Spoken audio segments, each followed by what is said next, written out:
The other runs that they're proposing for the north, those runs will on the west side, those runs will be stepping on like 4 or 5 major operators who have been in the industry for quite some time. And one of the issues is that an operator's seat is that they're cherry picking. They're looking at runs, the most profitable runs that took some operators years to build, and they are going in applying maybe for 15 minutes or a half an hour ahead of these operators who have been there for years. So that's the contention there, and we don't see it right that you bring in a new player and then have them being placed in front of operators who have been here. And I mean, the argument with that we have with GOB is that they have 2022 buses, and the people out there, they ask for it. But I'll be honest, people they ask for anything, but they don't pay for it. Because we have in the south, Floralia has 3 runs right now. They started out as express runs. Right now, then they battle with the rest of operators. They run regular run within 2022 bus. Then they run express run no more. And when they were brought into the industry, they were brought in here to give a first-class service, meaning an express service, and then they outside they run regular bus with it.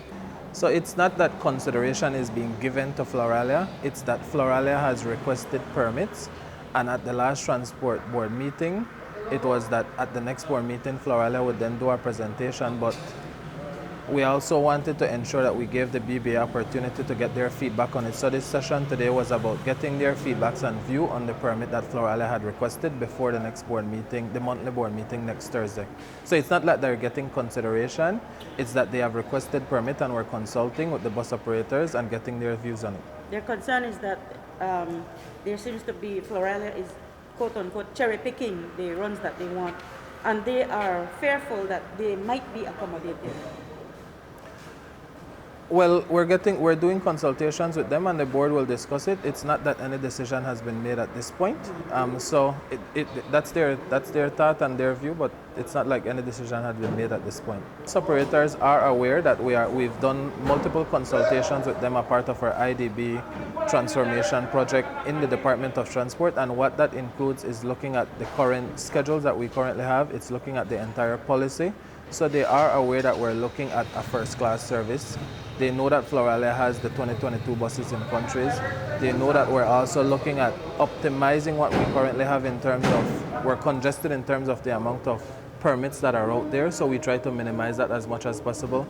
We're doing the studies to see where bus operators are still on the road knowing that they're not making money. We need to minimize those permits, but at the same time we know there's cases where there's standees, and so we're also doing those studies to look at the capacity and to ensure that we add those bus routes. So they are aware of that.